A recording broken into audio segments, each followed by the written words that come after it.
오늘은 잃은 것을 되찾는 기쁨이라는 제목으로 말씀을 나누고자 합니다. 한번 따라해 보세요. 잃어버린 것을 되찾는 기쁨. 잃어버린 것을 되찾는 기쁨. 제가 우리 딸 그 3살 때 둘째 아이를 잃어버린 적이 있어요.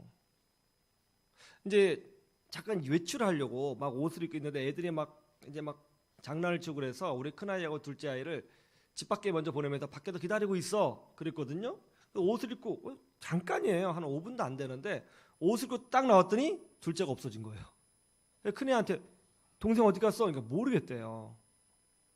이제 그때 제가 빌라촌에 살고 있어서 골목길이 굉장히 많았습니다. 그래서 어디 골목에 있겠지 해서 애 이름을 얘랑아 불렀는데 소리가 없어요. 있겠지. 찾았는데 애가 없는 거예요. 이상하다. 느낌이 이상하잖아요. 이상하다. 그래서 막 계속 골목길을 찾으면서 소리 지르는데 애가 없어요. 가슴이 철렁하죠.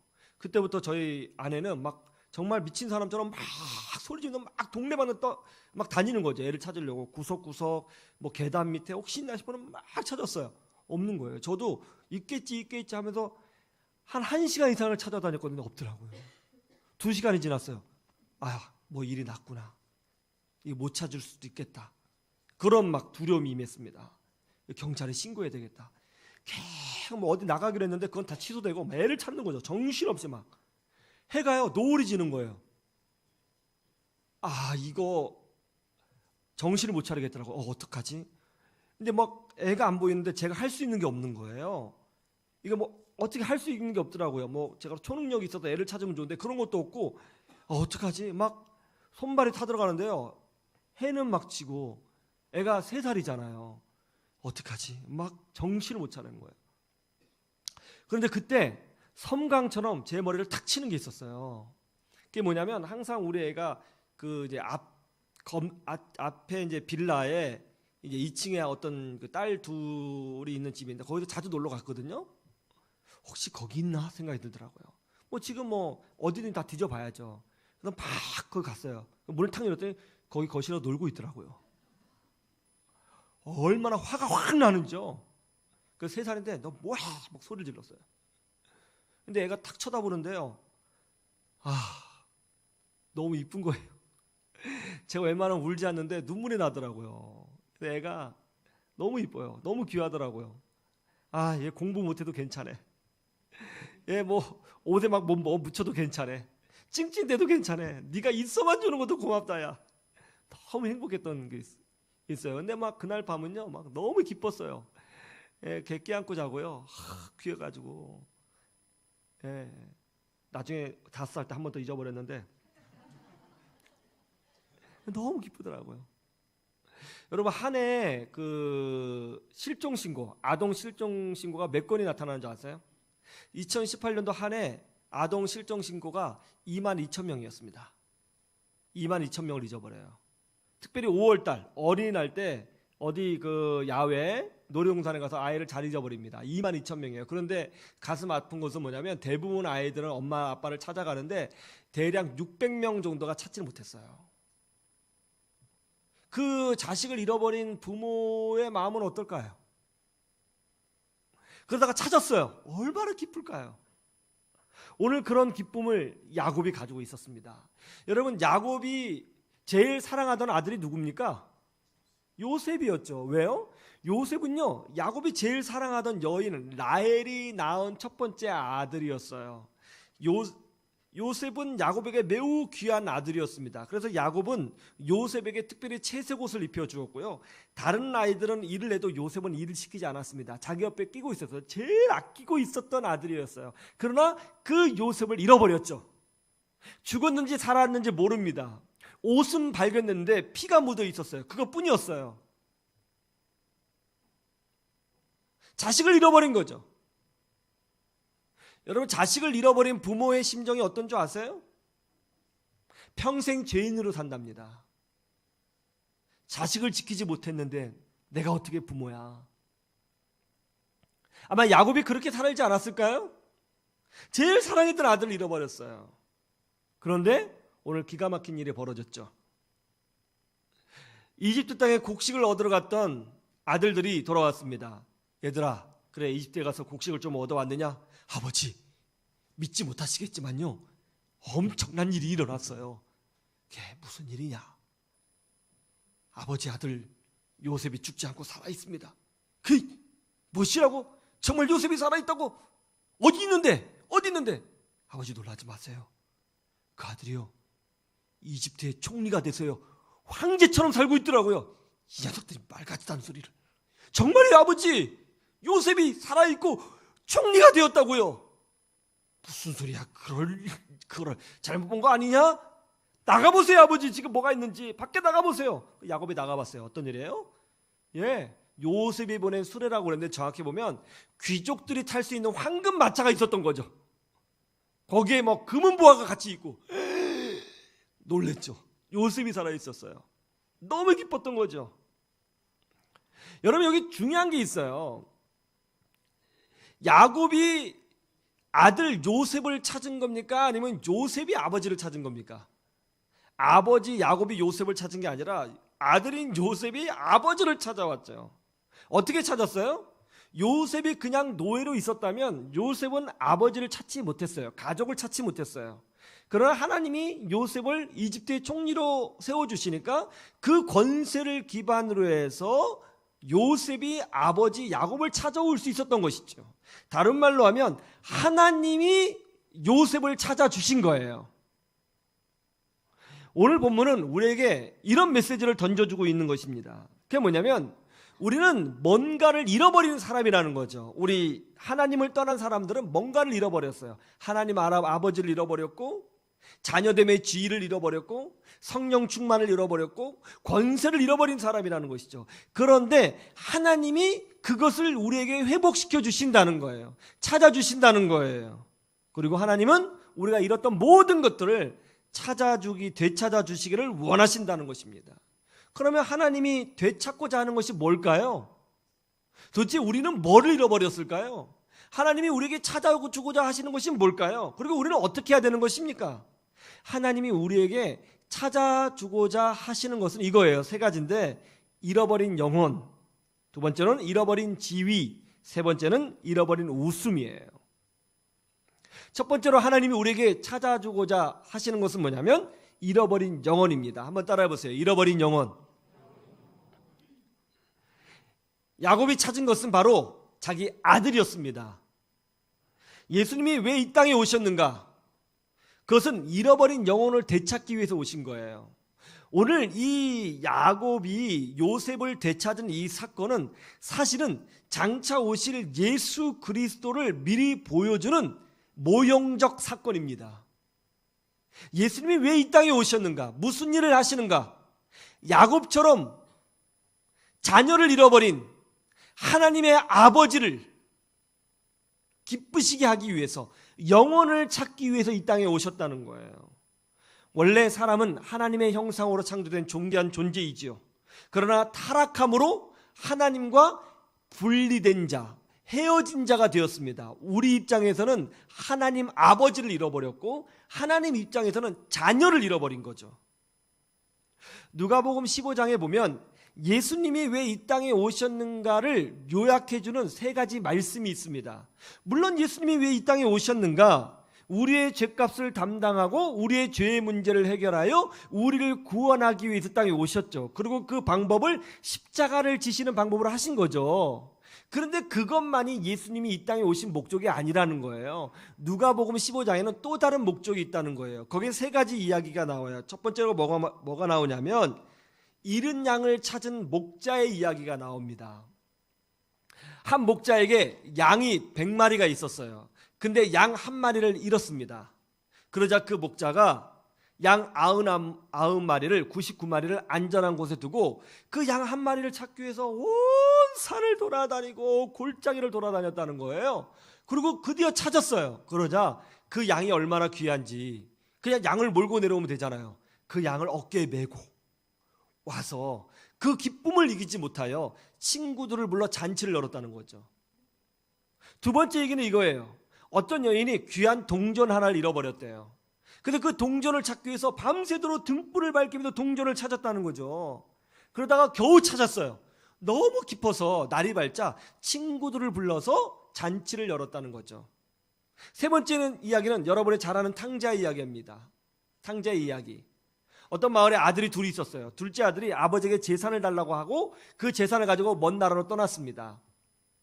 아들이 떠나자마자 아버지는 아들이 돌아올 것을 기대하면서 동구 밖에 나가 항상 아버지를 기다리고 있었다는 거죠. 그런데 이 아들이 먼 나라에서 그 많은 돈을 흥청망청 다 써버렸어요. 먹을 것이 없어요. 그래서 다시 어쩔 수 없이 아버지 집으로 돌아오게 되었습니다. 저기서 터벅터벅 걸어오는 아들을 아버지가 발견합니다. 막 달려가서 아들을 껴안고 울면서 환영하죠. 아들아 잘 왔다. 아들아 잘 왔다. 아버지, 저는 죄인입니다. 돈 다 썼습니다. 저는 그냥 아버지 집에 일꾼으로만 있어도 족합니다. 얘야, 그게 무슨 말이냐? 내가 오늘 잃었던 아들을 되찾았도다. 가서 살진 소를 잡고 잔치를 열자. 이렇게 예수님이 이야기로 말씀해 주셨어요. 이 세 이야기의 공통점은 하나죠. 뭐죠? 잃어버린 자를 찾았다는 거예요. 메시지는 분명해요. 왜 예수님이 이 땅에 오셨느냐? 잃어버린 영혼을 찾기 위해 오셨다. 그런데 잃어버린 영혼을 찾으면 어떤 일이 벌어지냐면 잔치가 열어진다. 기쁨이 충만하다. 이런 얘기예요. 한 영혼이 하나님께로 돌아오면 천국에서는 잔치가 열어진다. 기쁨이 충만해진다. 근데 중요한 게 있어요. 잔치를 할 때 친구를 불러서 잔치에 초대했죠. 혼자 잔치를 연 게 아니라. 이게 무슨 말이냐면 한 영혼이 하나님께로 돌아오면 하나님만 기뻐하시는 것이 아니고 우리 모든 하나님의 백성들도 하나님의 기쁨을 공유하고 같이 성령의 기쁨을 누리게 된다는 거예요. 여러분, 우리가 신앙생활하면서 기뻐할 일이 별로 없을 수 있잖아요. 어떻게 하면 우리가 기뻐지는가? 한 영혼이 돌아오는 것을 보면 기뻐져요. 특별한 게 없는데 내게 기쁨이 임해요. 성령의 기쁨이 임해요. 그 기쁨으로 능력이 나타나요. 질병이 치유돼요. 세상을 이겨요. 그런 세상을 이길 수 있는 성령의 기쁨을 우리 가운데 넣어 주신다는 것입니다. 이게 하나님의 약속이에요. 왜 우리가 전도를 해야 되고 복음을 전해야 되느냐? 교인 수 한 명을 늘리기 위해서 그런 게 아니죠. 하나님은 잃어버린 영혼을 찾기를 원하십니다. 그리고 그 잃어버린 영혼이 돌아올 때 그 기쁨을 우리에게 부어주기를 원하십니다. 그런데 그 기쁨이 능력이라고요. 이게 하나님 나라의 법칙이에요. 하나님이 되찾기를 원하시는 것이 뭐냐? 바로 잃어버린 영혼이죠. 우리 지난 겨울에 캄보디아에 단기 선교 갔잖아요.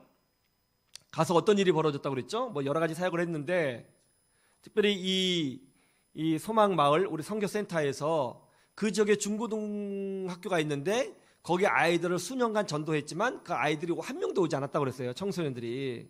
그래서 우리 교회가 그 학교에 가서 세노이 학교라고 그랬죠? 그 학교에 가서 이제 공연도 하고 복음을 전했잖아요. 그러자 놀랍게도 몇 년간 그렇게 기도를 해도 오지 않았던 청소년 아이들이 오토바이를 타고 이 선교센터에 오게 되었다는 거죠. 한 50명 정도. 그래서 최근에 우리 선교사님이 한국에 와서 선교사님하고 대화를 하는데 선교사님이 뭐라고 그러는지 아세요? 목사님, 50명의 문제가 아닙니다. 너무너무 많이 와가지고 줄을 져가지고 지금 버스를 사야 될 지경이래요. 버스를. 그리고 큰 트랙터를 사가지고 애들 막 그냥 전문용어 나올 뻔했어요. 이빠이라고. 애들을 막 엄청나게 실어가지고 와야 될 지경이라는 거죠. 제가 그 말 듣는데 너무 기쁜 거예요. 뭐 기쁜 거예요. 아니 객관적으로 생각해 보세요. 아니 그 선교센터에 아이들이 늘어나는 게 저한테 뭐가 기쁘겠어요. 뭐 우리 교회 부흥하는 것도 아닌데. 근데 하나님이 기쁨을 주세요. 어떤 기쁨이요? 우리 선교가 헛된 것은 아니구나. 내 목회가 헛된 것은 아니구나. 내 존재의 의미, 선교의 존재의 의미, 헌신의 의미를 찾게 해주시거든요. 기쁨이 있고요. 용기가 생기는 거예요. 되는구나. 한 영혼이 돌아와서 세례를 받아보세요. 여러분 세례 받을 때 막 울죠. 우리 교인들 많이 울어요. 왜 울어요? 내가 세례 받는 것도 아닌데. 기쁘거든요. 성령의 기쁨이 임하거든요. 하나님이 우리가 함께 하시는 게 느껴지잖아요. 그걸로 세상을 이기는 거예요. 하나님이 정말 찾고자 하는 것은 한 영혼이죠. 그 잃어버린 영혼이 되찾아질 때 우리 교회 가운데 성령의 기쁨이 임하고 우리 심령에 성령의 기쁨이 임해서 질병이 치유되고 삶이 변화되어지고 세상이 변화되어지는 역사를 우리가 보게 되는 줄로 믿습니다. 그게 중요한 거예요. 두 번째, 하나님이 되찾고자 하시는 것이 뭐냐? 그것은 바로 잃어버린 지위예요. 지위. 한번 따라해 보세요. 잃어버린 지위. 우리가 가지고 있었던 원래 지위가 뭐예요? 하나님의 자녀됨의 지위고요, 하나님의 형상이라고 하는 지위예요. 하나님은 인간에게 만물을 다스릴 수 있는 권세를 주셨어요. 그러나 인간이 죄를 범함으로 그 지위를 잃어버렸죠. 잃어버렸어요. 야곱도 마찬가지예요. 여러분, 야곱은 보통 사람이 아닙니다. 특별한 사람입니다. 왜 그래요?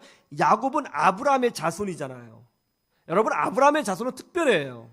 왜냐하면 하나님이 아브라함의 자손을 통해서 모든 시대의 유일한 구세주이신 예수님을 이 땅에 보내주실 것이거든요. 아브라함의 계보를 통해서 메시아가 나옵니다. 야곱의 계보를 통해서 메시아가 와요. 야곱은 특별한 존재예요. 그런데 말이죠, 생명을 구원할 메시아가 야곱의 계보를 통해서 나오는데 어떤 일이 벌어졌어요? 야곱은 자기의 자녀를 통해서 이 세상에 그런 축복을 누리게 될 거라고 믿었는데 자신이 가장 사랑하는 아들 요셉을 잃어버렸어요. 자식을 지키지 못한 거죠.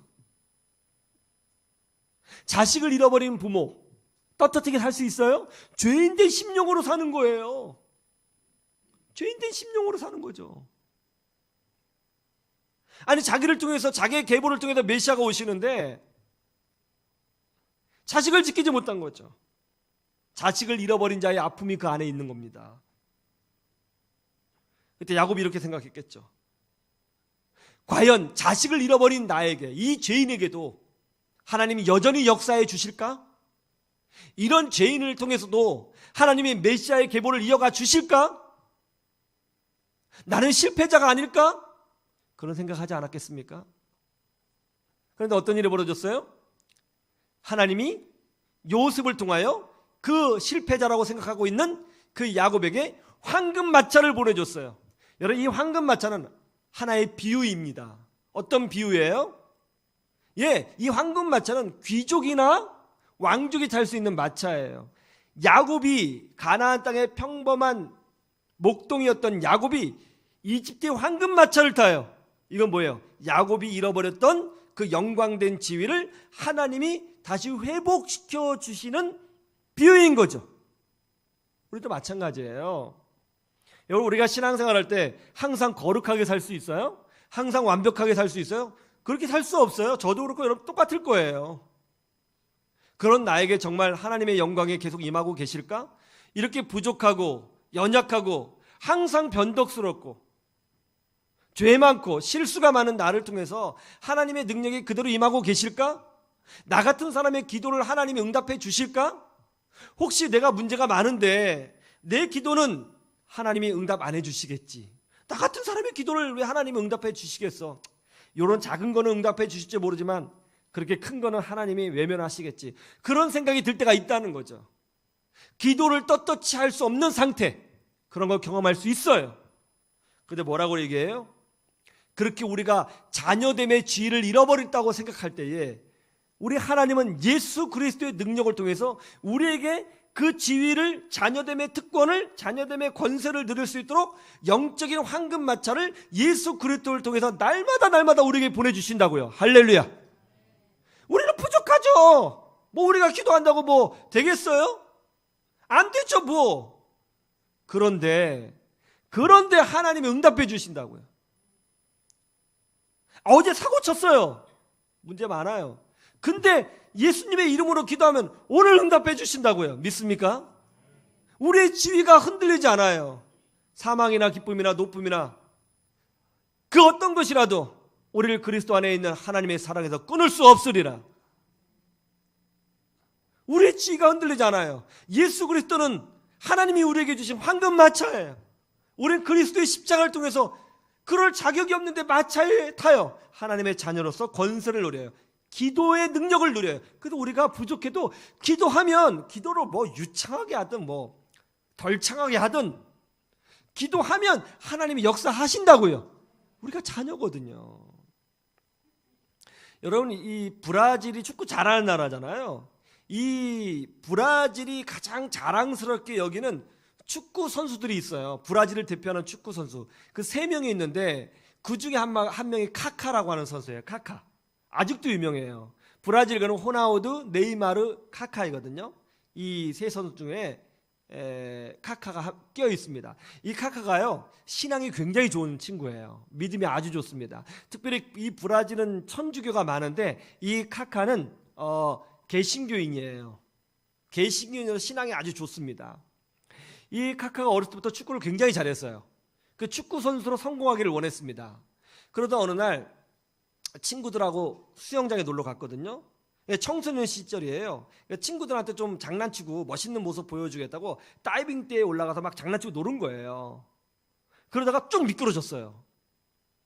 물속으로 떨어진 것이 아니라 그 측면으로 떨어졌기 때문에 바닥에 그냥 빡 떨어진 거예요. 20몇 피트 바닥으로. 척추가 완전히 다 부서졌습니다. 특별히 6번 척추는 완전히 막 가루가 돼버린 거예요. 병원에 데리고 갔죠. 병원에 데리고 갔더니 평생 불구로 살아야 된다. 평생 불구로 살아야 된다. 수술을 하겠지만 수술을 완전히 성공해도 온전히 살 수 건강은 회복하기는 힘들다. 운동은 끝났다. 그렇게 얘기했어요. 수술했어요. 잘 됐어요. 그런데 척추가 제대로 지탱되지 않아서 척추를 교정하는 그런 기구를 착용하고 살아야 했습니다. 아니 축구로 성공하겠다는 아이가 척추가 부서졌으니 뭘 할 수 있겠어요? 그때부터 카카가 하나님을 원망하는 거죠. 하나님 정말 계세요? 하나님 계신다면 왜 나를 이렇게 하셨어요? 막 원망하고 좌절하고 그랬던 거죠. 그런데 참 다행인 것은 이 카카의 부모님이 기도를 많이 하는 믿음의 사람이었어요. 아들을 위해서 기도했습니다. 무엇보다도 애가 너무너무 절망스러워하니까 육신도 문제지만 그 절망스러워하는 게 너무 문제예요. 그래서 하나님 앞에 이렇게 기도한 거예요. 하나님, 우리 아이 육신도 중요하지만 저렇게 절망스럽게 사는 모습 너무나 고통스럽습니다. 그거 보기 고통스럽습니다. 저 아이의 마음이 먼저 회복될 수 있도록, 성령의 기쁨이 회복될 수 있도록 저희 아이의 마음을 만져주시옵소서. 하나님 우리의 기도에 응답해 주신 줄로 믿습니다. 어느 날 카카가 일어나더니 마음이 바뀌었어요. 얘가 기도하기 시작했어요. 기도하기 시작합니다. 하나님 고쳐주세요. 저 고쳐주시면 정말 하나님께서 원하시는 그런 축구 선수가 될게요. 하나님 꼭 고쳐주세요. 그 기도하기 시작해요. 그런데 그렇게 막 간절히 기도하고 아이가 회복된 거 좋은데 너무 터무니없는 기도 제목을 놓고 이제 기도하기 시작한 거죠. 그럼 엄마한테 그걸 말하는 거예요. 저 이런 비전이 있다고. 반드시 하나님 고쳐주실 거라고. 그게 뭐냐 물어봤더니 10가지의 비전을 세우고 하나님 앞에 기도하고 있다는 거예요. 첫 번째, 하나님의 영광을 위하여 다시 축구 선수가 될 줄로 믿습니다. 이게 첫 번째였어요. 두 번째, 상파울로 FC에, 브라질에서 제일 유명한 팀이거든요. 상파울로 FC에 들어간다. 세 번째 비전, 상파울로 FC 1군 25명 엔트리에 들어간다. 그 다음에 네 번째, 거기서 17명 엔트리에 들어간다. 그리고 다섯 번째, 거기서 베스트 11에 뽑힐 것이다. 이 비전이에요. 그런 다음에 여섯 번째, 브라질 청소년 대표팀이 된다. 일곱 번째, 브라질 대표 선수에 선발된다. 여덟 번째 비전, 브라질 주전 대표 선수가 된다. 아홉 번째 비전, 월드컵에 우승할 것이다. 열 번째 비전, 유럽 명문 구단에서 뛰게 된다. 아니 지금 허리가 고쳐지지 않은 건데 이걸 놓고 기도하고 있는 거예요. 엄마가 그래, 엄마도 기도해 줄게. 기도했어요. 그런데 열심히 기도하는데 어느 날 아침밥을 먹기 위해서 애가 벌떡 일어났는데 보조기를 착용하지 않은데 허리가 괜찮은 거예요. 못 느꼈어요. 괜찮은 줄을. 움직이는데 아무 이상이 없는 거예요. 여러분, 하나님이 완전히 치유해 주신 줄로 믿습니다. 완전히 치유받았어요. 그때부터 축구 다시 했어요.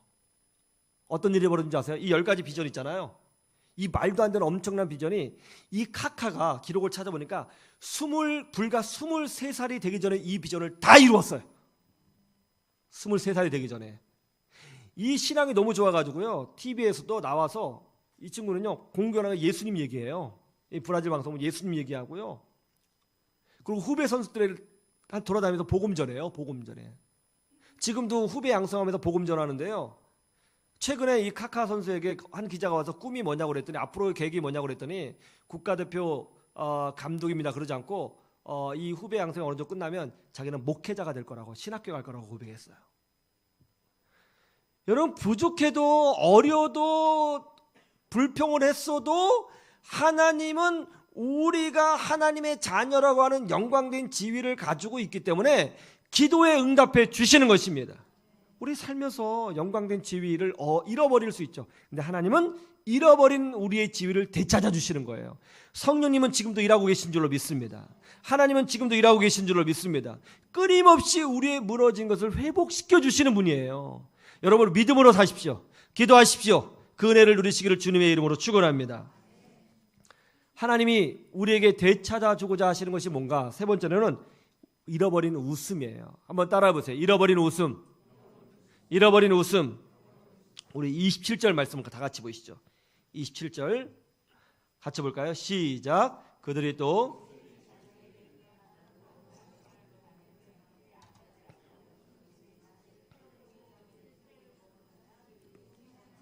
수레를 보고서야 어떻게 됐다고요? 기운이 소생했다. 기운이 소생했다는 건 뭐예요? 그 전에 야곱은 기운이 없이 살았다는 거예요. 아니, 자식을 잃어버렸으니 기운이 있겠어요? 20년이 넘도록 야곱은 기운이 없이 살았어요. 웃을 수가 없었어요. 그런데 요셉이 살아있다고 하는 증거물, 황금 마차를 보자 기운이 소생했다. 웃을 수 있었다. 상처가 회복되었다. 낙심이 회복되었다. 절망이 회복되었다. 웃음을 되찾았다. 그런 의미죠. 여러분, 잃어버린 웃음을 되찾아준다는 것이 뭔가? 그건 이거죠. 우리가 신앙생활 할 때 보세요. 우리가 신앙생활 할 때 항상 좋은 일만 있는가요? 항상 웃을 일만 있어요? 그렇지 않죠. 우리 신앙은 그렇지 않아요. 예수 믿는데 항상 성령 충만하고 항상 기뻐요. 항상 뜨거워요. 항상 충만해요. 그럴 수 있어요? 정말 예수 믿는데 항상 기쁨이 충만하고 항상 뜨거운 분은요, 아픈 분이에요. 그럴 수가 없어요. 어떻게 사람인데 항상 충만해요? 절대 그러지 않아요. 사람은요, 뜨겁기도 했다가 차갑기도 했다가 충만했다가 처졌다가 이유도 없이 막 기뻤다가 이유도 없이 확 우울해졌다가, 그게 사람이라니까요. 우리는 항상 성령이 충만하고 기쁠 때는 잘 못 느끼는데 다운되면 굉장히 그걸 크게 느껴요. 근데 그게 당연한 거예요. 그게 우리의 삶이거든요. 그거를 이겨낼 줄 알아야 돼요. 그러니까 충만할 때 사는 건 누구나 할 수 있어요. 충만하지 않을 때 믿음으로 사는 게 실력이라니까요. 신앙생활 하다 보면 사람과 부딪힐 수 있어요. 다운되죠. 믿음으로 살다 보면 고난받을 수 있어요. 다운되죠. 또 나를 조롱하는 사람이 있어요. 비꼬는 사람이 있어요. 째려보는 눈으로 날 쳐다볼 수 있어요. 나에 대해서 말을 만들 수 있어요. 반대하는 사람 만날 수 있어요. 열심히 기도하는데 결과물을 못 얻을 수 있어요. 돈을 잃을 수 있어요. 사기당할 수 있어요. 교통사고 당할 수 있어요. 아플 수 있어요. 당연히 다운되죠. 우울해지죠. 그게 우리예요. 근데 놀라운 건 뭐냐면, 이렇게 우리에게 웃음이 잃어버려질 때, 웃음을 잃을 때 하나님이 방관자로 계시지 않는다는 거예요. 하나님은 그 웃음을 되찾기 위해서 일하고 계시고 더 놀라운 것으로 역사해 주신다는 거죠. 중요한 건 이거예요. 우리가 소망 가운데 내 웃음을 되찾아 주실 하나님을 기다리고 있느냐 하는 거예요. 한번 따라해 보세요. 소망 가운데 인내하고 기다리면 하나님이 어느 때에 응답하신다. 아시겠어요? 기독교 신앙이라는 게 결국 인내예요. 인내의 싸움이고 기다림의 싸움이에요. 예. 내가 다운돼요. 웃음을 잃어버렸어요. 옛날에 고난받아 잃어버렸어요. 특히 이제 우리나라 사람들은 어때요? 내가 인생을 헛살았다. 내 인생 다 망쳤어. 보통 요즘 애들 이생망이라고 그러죠. 이번 생은 망했어. 그런 마음이 들어올 때 우리는 웃음을 잃어버려요. 저 사람 때문에, 그것 때문에, 그 사건 때문에 웃을 수가 없죠. 그런데 하나님은 잃어버린 웃음을 회복시켜 주세요. 주님의 은혜를 사모하면서 기다릴 수 있어야 돼요. 그 유명한 그 목사님 중에 밥소바르 목사님이라고 하신 분이 있습니다. 밥소바르 목사님이 계신데, 이 목사님이 이런 간증을 했어요. 이 목사님이 그 설교도 굉장히 잘하시고 성령이 굉장히 충만하고요. 능력이 많은 목사님입니다. 근데 찬양도 굉장히 잘해요. 찬양을 굉장히 잘하세요. 그러다가 어느 날 찬양을 보는데 목이 아파서 병원에 갔더니 1992년에 목에 암이 생긴 거예요. 종양. 성대에 암이 생겼습니다. 성대를 다 잘라냈어요. 목소리가 나오지 않는 거죠. 그걸로 다 끝난 줄 알았어요. 그래서 그래도 하나님의 능력으로 이 성대가 회복되기 위해서 열심히 기도했습니다. 그런데 성대가 점점 더 악화돼서 1994년에는 아예 목소리를 잃어버렸어요. 절망했습니다. 더 이상 아무것도 할 수 없었어요. 그러자 교회에서는 6개월을 안식년으로 허락해 주었습니다. 좀 쉬시라고, 유황하시라고. 근데 안식을 하는데 안식이 아닌 거예요. 너무 괴로운 거예요. 감옥에 있는 것 같은 거예요. 자기가 실패자 같은 거예요. 망한 것 같은 거예요. 그때 마음속에서 막 하나님에 대한 원망이 피어오르는 거예요. 하나님, 제가 뭘 잘못했습니까? 도대체 저한테 왜 이러시는 것입니까? 정말 하나님이 계시다면 뭔가 능력을 좀 보여주세요. 제가 평생 주님을 위해서 살았는데 이게 뭐예요? 저 답답해 죽겠어요. 하나님의 음성을 듣고 싶어요. 하나님이 살아계신다는 걸 확인하면 좋겠어요. 정말 제발 응답해 주세요. 하나님의 음성은 들리지 않았어요. 그러다 어느 주일 오후, 이제 안식년 목회를 쉬니까 오전에 예배드리고 오후에는 좀 자유롭잖아요. 주일날 오후 아이들 데리고 야구장에 갔어요. 애들은 뭐 야구장에가 너무 좋아가지고 막 팔짝팔짝 뛰는 거예요. 근데 목사님은 더 오히려 자괴감이 들었습니다. 이 주일날 오후에 이 수많은 군중 사이에 자기가 야구를 보기 위해 앉아있다니. 하나님, 제가 보이세요? 제가 지금 야구장에 앉아있어요. 하나님, 제가 어디에 있는지는 관심이나 있으세요? 제가 지금 야구장에 있다고요. 제가 보이세요? 그때 마음속에서 마귀의 음성이 들립니다. 너는 아무리 부르짖어봐야 넌 끝났어. 하나님이 너에게 능력 주지 않으셔. 넌 버림받았어. 너 이제 사용 못해. 끝난 거야. 너는 하나님의 심판대 아래에 있고 진노 아래에 있어. 괴로웠습니다. 근데 마음 깊은 곳에서 또 다른 음성이 들렸어요. 사랑하는 아들아, 난 네가 그 자리에 앉고 있는 거 알고 있다. 난 지금 너와 함께하고 있다. 나는 네 인생을 가만 보고 있지 않다. 이 고난은 지나가는 고난이다. 나는 너의 인생을 통하여 멋진 한 편의 간증을 만들 것이다. 그리고 그 간증은 지금 진행형에 있다. 그렇게 주의 음성이 들렸어요. 근데 목사님은 사실은 그게 주의 음성이라고 믿고 싶었어요. 자기의 생각이 아니라 주님의 음성이라고 믿고 싶었어요. 그래서 이런 생각이 들었어요. 이게 정말 주님의 음성일까? 그러면 이것이 주님의 음성이라고 하는 표적을 한번 구해볼까? 어떻게 구할까? 그렇지. 저기 있는 타자가 공을 딱 치면 그 공이 곧장 내게로 날라와서 내가 손으로 딱 잡을 수 있게 해달라고 할까? 지금 이분은 목사님은 외야 쪽에 야구장의 제일 뒤편에 앉아 있거든요. 그렇게 한번 할까? 한편으로는 내가 지금 무슨 생각하고 있는 거야? 이건 신앙이 아니지. 이렇게 구하는 건 이건 진정한 신앙이 아니지. 이건 잘못된 거야. 근데 한편으로는 뭐 어때? 정말 하나님 살아계시다면 이거 할 수 있는 것 아니야? 그런 생각을 했어요. 구했어요. 하나님, 정말 하나님이 살아계시고 내가 여기 있다는 거 아신다면 저 선수가 딱 칠 때 공이 나한테 딱 날아오게 해주십시오. 그러고 나서 주변을 돌아보면서 정말 그 공이 관중석에 앉아있는 자기에게 곧장 날아올 수 있는 확률이 얼마나 되는지 확인해 봤어요. 엄청 수만 명의 군중들, 그 넓은 야구장. 근데 거기다 자기에게 딱 날아와서 자기가 손으로 딱 잡는다? 대충 계산을 해봐도 불가능이었습니다. 말도 안 되지. 그렇게 시간을 보내는데 한 야구 게임이 진행돼서 6회 홈팀 공격이 시작되었습니다. 타자가 타석에 들어섰고 투수가 공을 던졌습니다. 타자가 공을 딱 쳤어요. 근데 공이 딱 치는 순간 홈런이 될 것 같습니다. 사람들이 그걸 보기 위해서 와 하고 다 일어났어요. 목사님도 일어났어요. 그런데 그 공이 쭉 날아가더니 2층 이렇게 있잖아요. 야구장 2층이 툭 튀어나왔는데 그 2층을 받치는 기둥, 동그란 기둥을 탁 맞추는 거예요. 그런데 그 공이 엉뚱하게도 갑자기 탁 맞히더니 목사님 쪽으로 쭉 날아오는 거예요.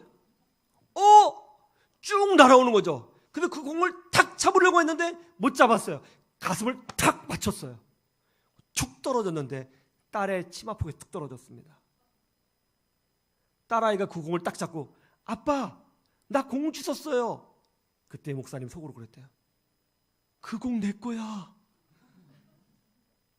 그 공 내 거야. 딸의 치마폭에도 공을 잡고 부들어 떨린 손으로 봤어요. 눈물이 막 흐르는 거죠. 이 공이 나한테 정말 날아오다니. 이게 정말 날아오다니. 그때 앞에 있는 한 노신자 그러더래요. 아유, 참 운이 좋으시네요. 저는 30년 동안 거의 매주 두세 번씩 야구장에 왔는데 한 번도 공을 주운 적이 없어요. 이 공이 오다니. 야구 경기가 계속 진행되는 내내 목사님은 자리에 앉아서 공만 쳐다보고 있었습니다. 눈물이 폭포수처럼 쏟아졌습니다. 이 야구공이 정말 나한테 오다니. 야구공이 오다니. 나한테 오다니.